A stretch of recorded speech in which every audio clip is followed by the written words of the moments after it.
إن أعجبك الفيديو لا تنسى الإعجاب والاشتراك في القناة.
إن أعجبك الفيديو لا تنسى الإعجاب والاشتراك في القناة.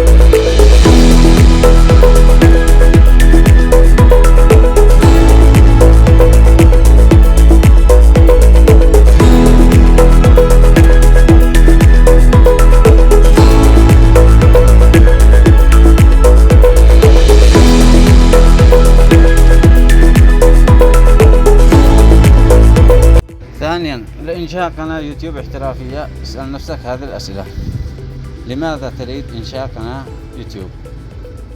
طبعا يوجد الكثير من الأسباب، والتي منها الحصول على زوار لموقعك الخاص أو مدونتك الخاصة، أو الحصول على الترفيه بمشاركة شيء معين مع مستخدمي اليوتيوب، الربح من اليوتيوب عن طريق الاشتراك في برنامج العمولة جوجل أدسنس، مشاركة موهبتك مع أكبر عدد ممكن من الناس، الشغف بكل ما له علاقة بإنشاء الفيديوهات. يجب أن تكون محددا واضحا جدا بخصوص السبب الحقيقي الذي يدفعك لدخول عالم اليوتيوب.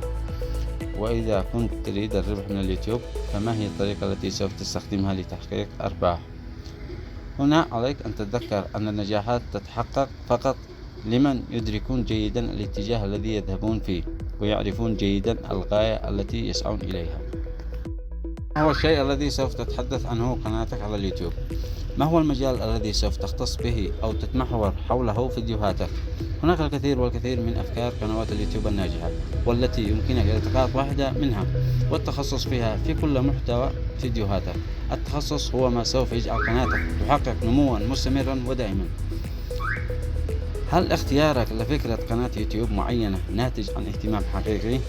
للحصول على قناة يوتيوب ناجحة يجب أن يكون اختيارك مبني في الأساس على اهتمامك الحقيقي بما سوف تقدم للجمهور، وهذا هو الطريق الوحيد للنجاح في عالم اليوتيوب.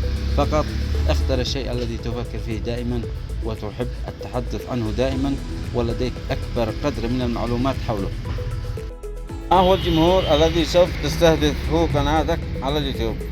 هذا سوف يجعلك تعد فيديوهاتك بصورة أكثر دقة وأكثر إدراكا للجمهور الذي تتعامل معه. 5. ما هي خطتك المسبقة لإضافة فيديوهات لقناتك؟ واحد من أهم عوامل النجاح على اليوتيوب هو الاستمرار في رفع فيديوهات جديدة بصورة ثابتة. يجب أن تحدد مسبقا الجدول المناسب لظروفك لرفع فيديوهات جديدة لقناتك.